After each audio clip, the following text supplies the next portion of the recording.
میرے بھائی اور دوستو، دور حاضر کا سب سے بڑا فتنہ جسے قرآن نے فتنہ کہا ہے،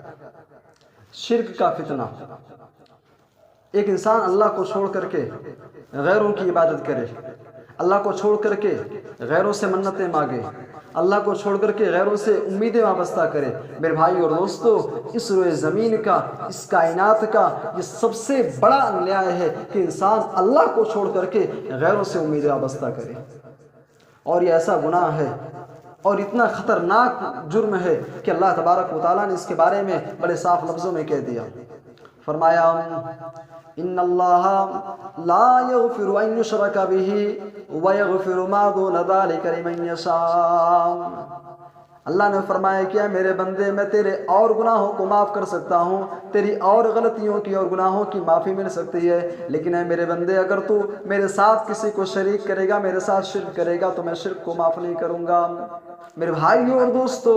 شرک کی خطرناکی جاننا چاہتے ہو، سورۃ الانعام اٹھا لیا کرو، سورۃ انعام پڑھ لیا کرو۔ سورۃ الانعام میں اللہ تبارک و تعالیٰ 18 پیغمبروں کا، 18 رشی منیوں کا، 18 نبیوں کا تذکرہ کرنے کے بعد اللہ تبارک و تعالیٰ فرما رہا ہے وَلَوْ أَشْرَكُوا لَحَبِطَ عَنْهُمْ مَا كَانُوا يَعْمَلُونَ۔ اگر یہ 18 کے 18 پیغمبر بھی اللہ کے علاوہ کسی اور کو حاجت روا مانتے، اللہ کے علاوہ کسی اور کو مشکل کشا مانتے، اللہ کے علاوہ کسی اور سے امیدیں وابستہ کرتے، اللہ کے علاوہ کسی اور کو غوث اعظم مانتے، اللہ کے علاوہ کسی اور کو یہ غریب نواز مانتے، اللہ کے علاوہ کسی اور سے یہ امیدیں وابستہ کرتے، ان کی عبادت کرتے، لَحَبِطَ عَنْهُمْ مَا كَانُوا يَعْمَلُونَ، تو ان کی بھی ساری کی ساری نیکیاں برباد ہو جاتی، ان کے سارے اعمال برباد ہو جاتے ہیں۔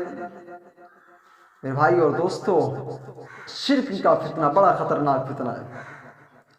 اور کوئی یہ نہ سمجھے کہ بھائی میں تو توحید پرست ہوں، مجھ سے شرک نہیں ہو سکتا ہے۔ توحید پرستوں کے امام،